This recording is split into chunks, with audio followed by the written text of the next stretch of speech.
Welcome to Other Lands Editing Podcast, where two speculative fiction writers and editors help you craft fantastical worlds by keeping an eye on exacting editing and foundational writing principles.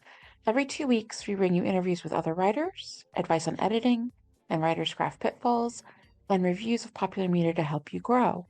So sit back, relax, and join Margaret Bates and Midnight Voss as we discuss all things writing and editing.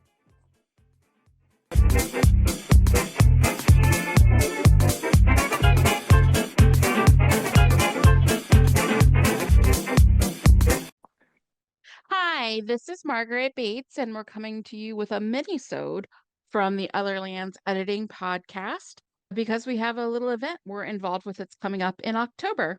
Want to say hi for everybody, Midnight? Hi. I don't know if some of you as writers out there have probably heard of them before. It depends on how much, I guess, you're in more Facebook circles, but there's a group that maintains a Facebook community called the Writing Gals. And they actually are two writers mainly, and I'm going to butcher their last names, but I'm going to try Victorine Lieski and Michelle Pennington.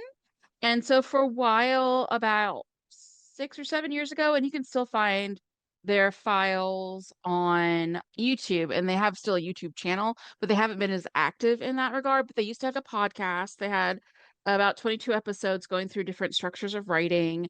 And I think that evolved where they mostly created an online Facebook-based community called the Writing Gals. Authors could find advice from each other if they were women identifying or are nonconforming and like in that space on Facebook.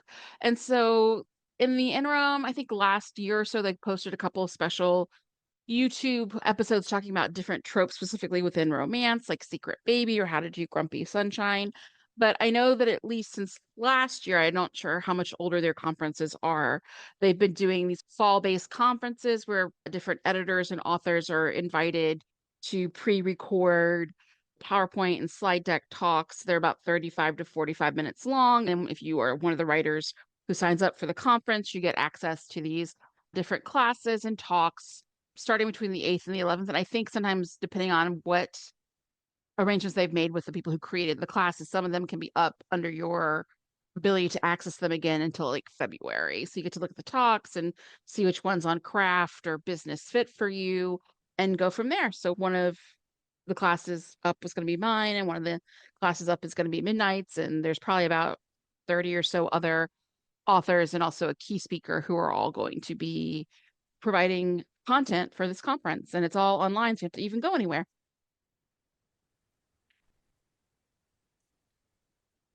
So for this conference, since we each got able to pitch an idea, separate ones, and get approved for it, I was talking on more the craft store idea because it is under the craft column, but it's also a little bit of mindset because mine is talking about essentially rescuing your WIP from being a RIP. So if you've gotten through either drafts of or even halfway through a book that's been on your to-do list and you got stuck, it's how you reassess where you are and then start going back to get it finished. Because I know for a lot of people, sometimes you just get stuck and then you just never come back and it becomes something on your hard drive or in a file drawer, and you look at it 5 years later and go, gee, I wonder how that would have ended scenario. So that's the one I'm focusing on. What is your class gonna talk about, Midnight? Mine is titled Creating Your Wildest Romantasy, and it may not sound like it, but it's really a world building workshop. It starts out talking about like the mix of the genre where it connects between romance and fantasy and how readers are responding to that and how to balance character development and the fantasy plot. And then a good chunk of it is world building. Mine ran long. There's actually two videos. So if you want to get the character-ish part, it's in the first part, and the world building part is in the second part. Oh, so you were the overachiever, which is good. I feel Not like on purpose. true. I worked just to get to like about 40 minutes. I was like, yay, I got that much. But like I said, I think yours is interesting because I think we both inadvertently had talks that were split in two because I feel like each of our talks have different foci within the overall idea. In mine, part of it was what is, because my background's in psychology.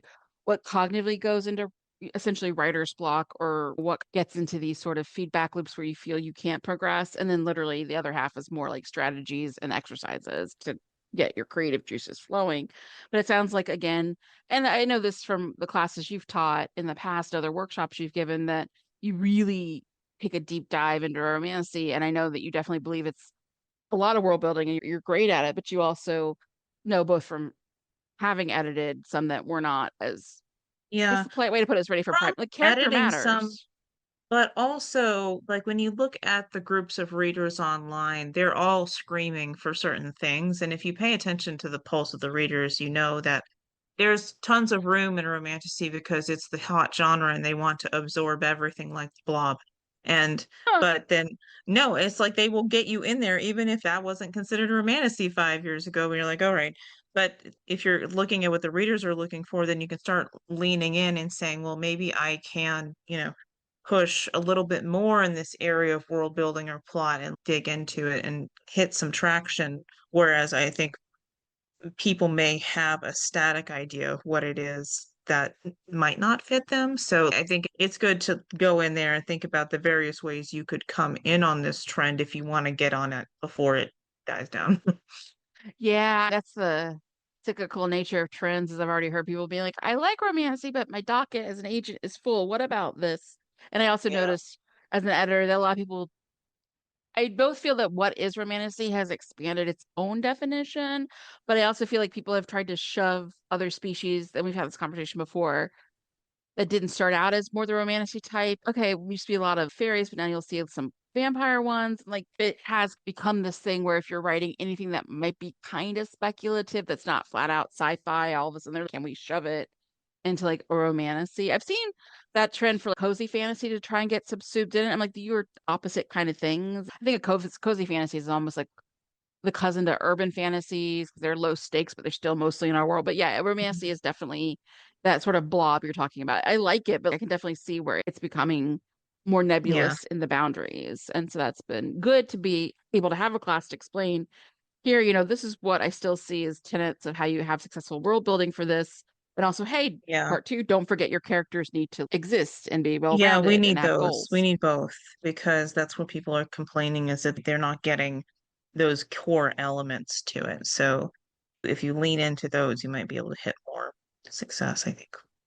Yeah, I think that's really an important thing to look at is just having the key parts in place and not shirking one or the other. Or if you're going to jump on a trend and you're not as well read in it yet, then knowing what are audience expectations, which is something that always flummoxes me because I used to be a ghostwriter, and that's no secret. So even when someone was like, "Oh, here's a new type of subgenre in romance, can you do Motorcycle Club?" I'm like, "Okay," but even if it wasn't my genre, I would go and read a few of the best-selling ones at the time Yeah. to get a feel for it. I feel sometimes there's this missing aspect where sometimes writers don't know the genre they're about to jump into. I say this also looking at other Facebook writers comms, especially the sci-fi and fantasy ones, and they'll be like, I have a first draft and I'm looking for a beta reader or whatever, and it's 300,000 words, and you just know that they didn't check what traditional publishing's like page length is or it's such a word count. So I can't stress enough how important it is to know what the genre you're jumping into is, what the audience expectation for it in general is. And I'm glad that your class will offer those kinds of tools. As I mentioned, we are not the only people offering classes. In a little bit, I'll talk about some of the ones for this 2025 conference year that I'm looking forward to trying as well.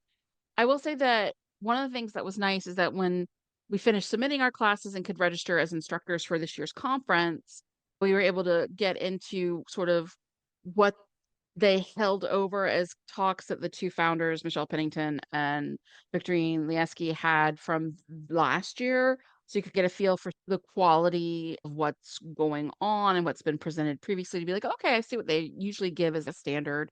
Just where I can expect, hopefully, some of these other 40-minute classes to feel and give that kind of takeaways for me this year as well.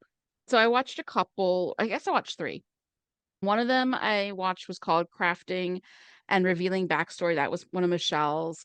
And what I appreciated with that is I could tell she was writing it from the perspective of someone in the writing community who'd seen people struggle a lot with not just how to reveal backstory, but how to reveal backstory without info dumping or swamping the first part of a book.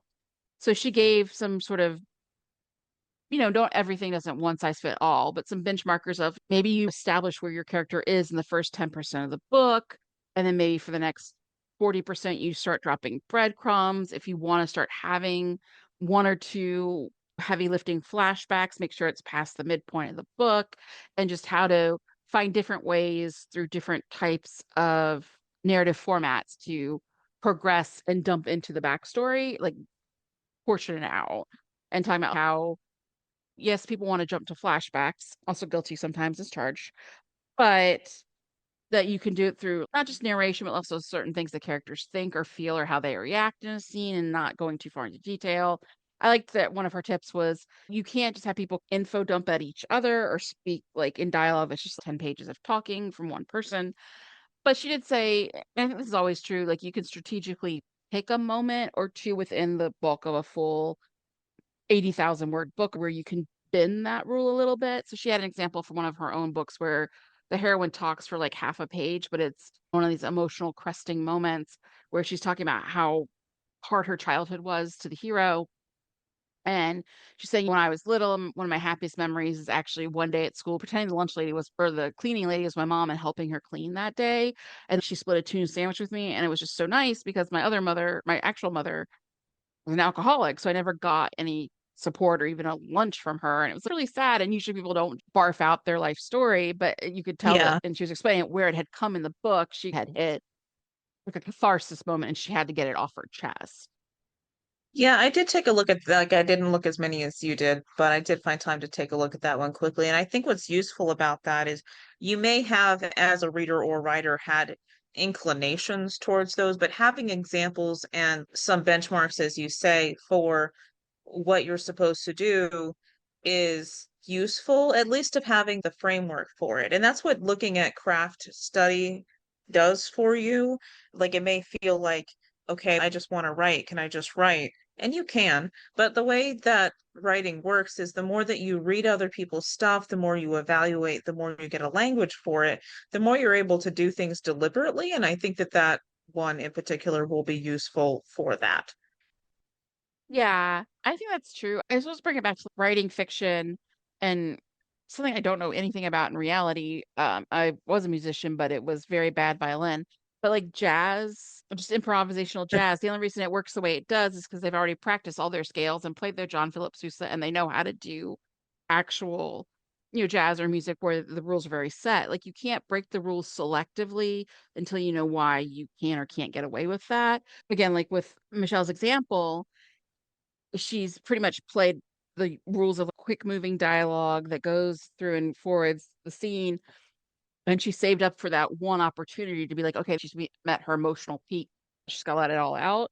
Kind of like the way we talk about the if you're a first person point of view, I'll give you one carefully chosen chance to have the person, your hero or heroine, overhear something they Yeah. need at the right moment, just the one, or my suspension of disbelief falls apart. So I think that And the was way she helpful. talks about it also, where she's talking about dropping breadcrumbs, you are given more leeway towards the back of half of the novel to have that catharsis moment or reveal the backstory because the readers have been waiting for it. And by the time that they want it, then you can give it to them sparingly.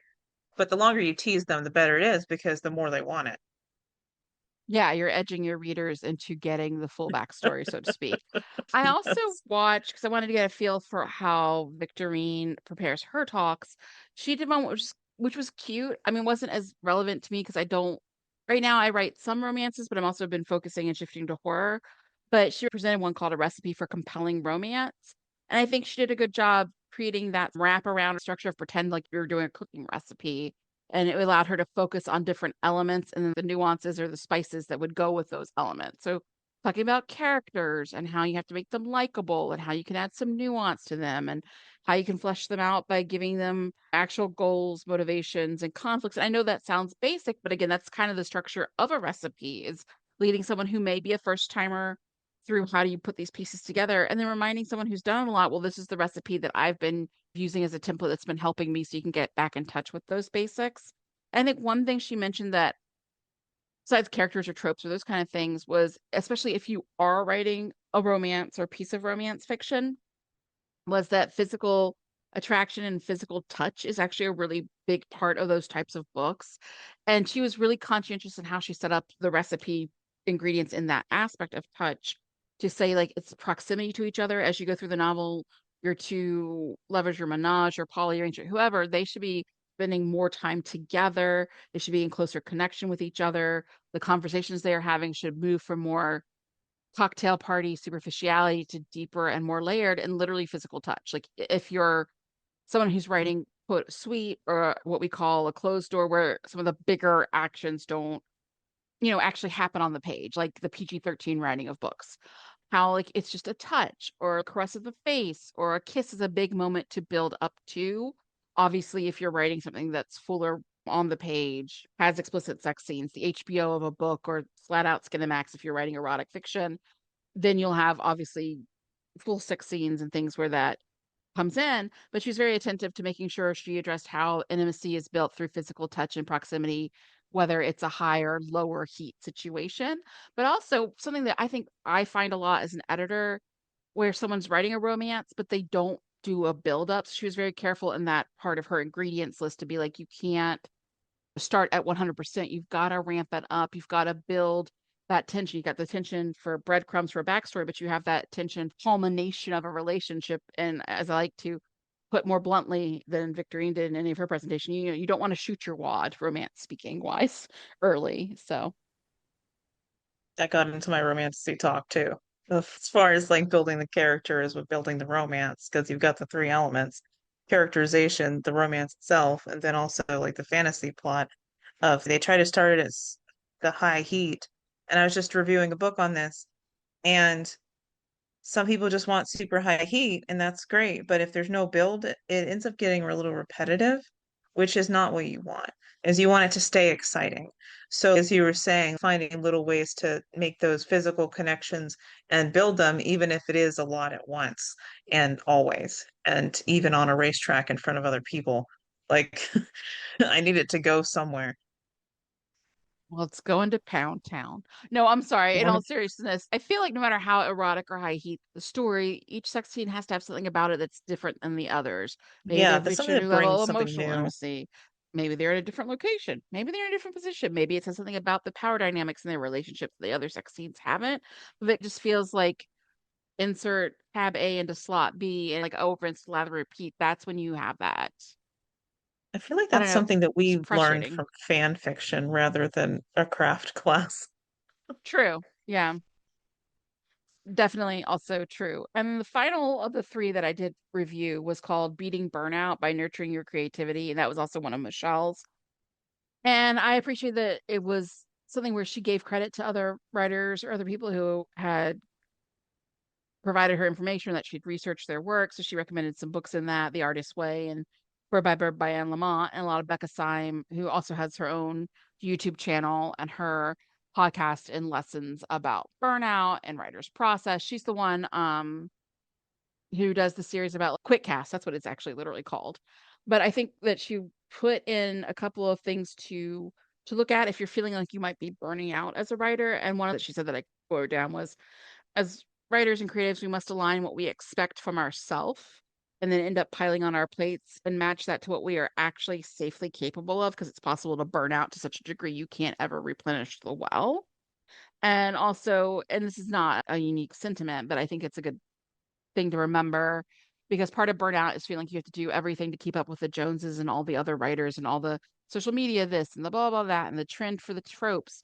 I think it's important that yes, you have to be aware of your marketplace, but you can't compare yourself to everybody because comparison is the thief of joy. So just from those three last year conference recordings still up, I felt like I got a lot of different things to think about and ponder over. So it does make me interested to see and to check out some of the sessions that are coming up starting on October 8th with this conference. So they, like I said, they're dividing it into three tracks. They're dividing it into craft, business, and a specialty track, which I guess is more of a melange of certain topics that didn't fit in craft or business specifically.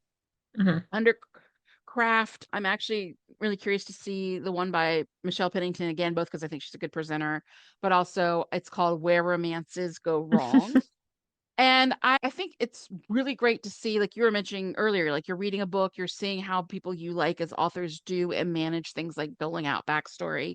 But I also think sometimes you can learn a lot from a book where it's failed or where as a reader you had a strong reaction to why you didn't like it. And you can be like, okay, this is where I think this didn't work. And this is something that I want to be mindful of and avoid in the future. I think sometimes it takes both learning from good examples and learning what not to do from less stellar examples that can help round out your education and your craft knowledge. Yeah. From the business track, I chose Automating Socials, the No Stress System for Authors by Chell Honaker. And I just like to think of ways to, everybody's got socials, everybody's got different things they check up in, whether it's Instagram or the Facebooks or podcasting, and whatever you can do to help automate some of the in-betweens or automate things like newsletters as social outreach. It's just one less thing on your plate sounds nice.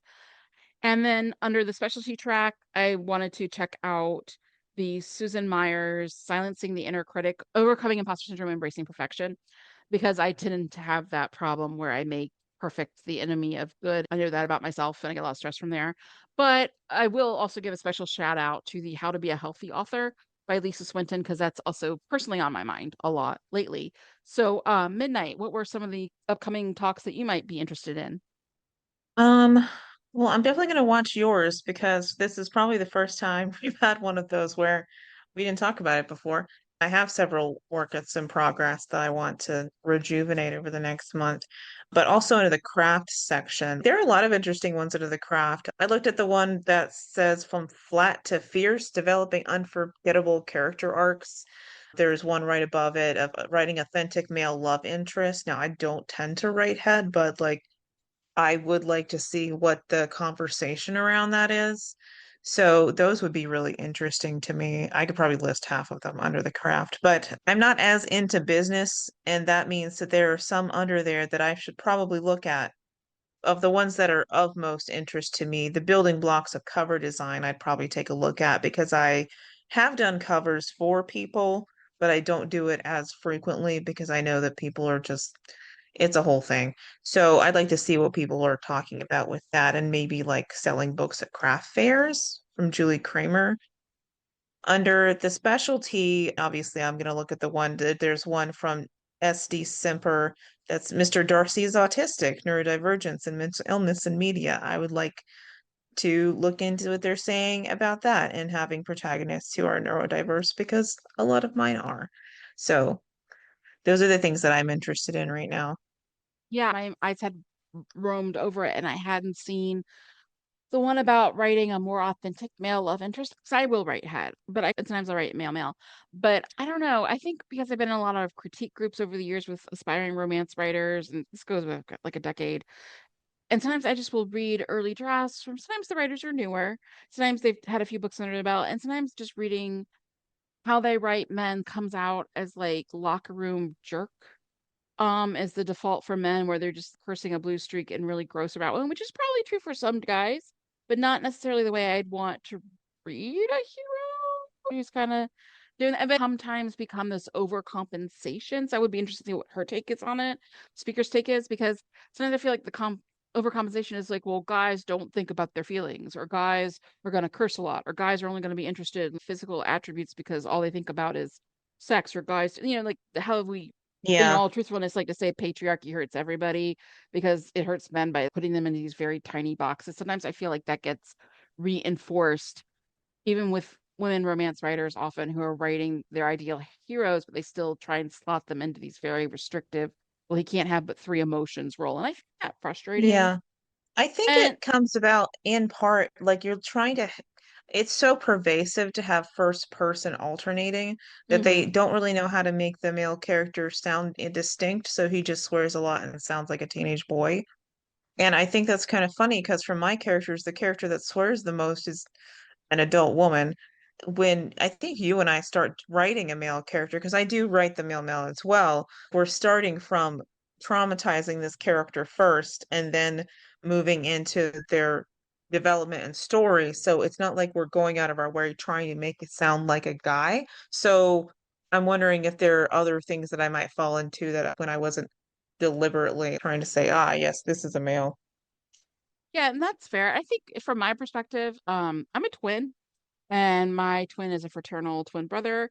And to be fair to my twin brother, whom I do love, I know no one's accused him of being like a super alpha male billionaire type, but he's a very good father and he's a very loyal husband and he's a good guy overall. What I am saying is because I grew up literally from the womb with a guy in my life and who I know has fears and thoughts and emotions and has gone through, like anybody else who's a human after over 40 years, depressive Yeah, periods and self-doubt. So when I'm like, he's a fully complex human because shock, he's a real person. But when I read books, especially early on in critique groups, where it was like, this dude only thinks about one thing and with only one organ, guess which one? I was like, well, that's not the experience I know growing up cheek by jowl every day with the guy who's my age. So I think that's also part of it. But I do think there's this trap of I have to make him an alpha male so he can only be three things because he's got to be a tough Navy. I don't know. I think that's also why, even if I weren't queer, I'm also drawn. I mean, I am, but like queer romances are a little bit easier because I feel like whether you're writing female characters or two women or two guys or poly or whatever, I feel that because the queer community pushes back on really rigid roles and really rigid gender norms, you're allowed to have characters that can have like fluctuations of traits and fluctuations of how they react to the world. And some can be more emotional, some can be more taciturn, but it doesn't feel like the way in some types of standards of het romance where it's super alpha male focused. Not all romances are. There's been a rise in the last 6 or 7 years of beta males or also the cinnamon roll heroes, that kind of thing. But I think there's just a subset, especially if you see billionaire romances that are the stupid bully trend that I hate, where it's just really abusive, but apparently it's supposed to be sexy, or dark romance, where the guy is basically just written as one or two moods and they're all jerk and horny. yeah. And I feel like that hurts then too. Anyway, that's a talk that's very interesting to me because I feel like sometimes you're right. Maybe it just starts from the I can't make the first person narration sound like a woman. I'll just add a lot of curses or I'll just add a lot of locker room talk. So I will definitely be interested to see where that goes. Now, the Writing Gals conference is going to be signups and the sessions will be accessible starting from October 8th, going through the 11th. I think sometimes, depending on like what package you get with it or what the deals they've signed with some of the teachers for the conferences, some of the videos will still be up at least till February. I don't know if all of them will. Like, I don't know if the keynote speaker talk from Jesse Gussman's only going to be for those 3 days. But I do know some of them will still be up in February, just not like probably all of them. You can sign up. The conference is from the 8th to the 11th. The main rate is $250 for all of the sessions. If, and we'll put this in our show notes in our promotion for the event. If you use the affiliate link, we'll get a little small appreciative percentage, but also you can save $50. So you'll only have to pay $199 for the event. And if you're curious about checking out more of the Writing Gals, they've got a site. I'll also put it in the show notes, but they're the writinggals.teachable.com. And so you can see some of the free conference past classes like we've been talking about, some of what their other work is, and that can give you more of a feel for who they are before you make a decision one way or the other for the conference. But we'll be there, so to speak. Our classes will definitely be there for you to learn about romantasy and how to get back into your work in progress. And we look forward to having those of you who go see it, check our class out, give us feedback. And until next time, which will probably be in a couple of weeks, probably think about something Halloween horror themed because it is the season. But the Otherlands editing podcast will be back soon. So thank you, and y'all have a good night. And you can say goodbye as well, midnight, if you feel like it. Hi.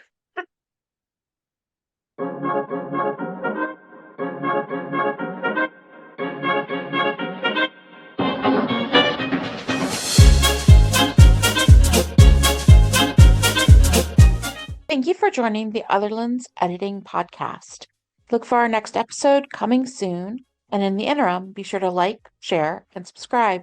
Also, if you want more information or want to connect, you can find Margaret Bates and Midnight Voss at our site, Otherlands Editing. Until next time, keep writing and keep refining your words.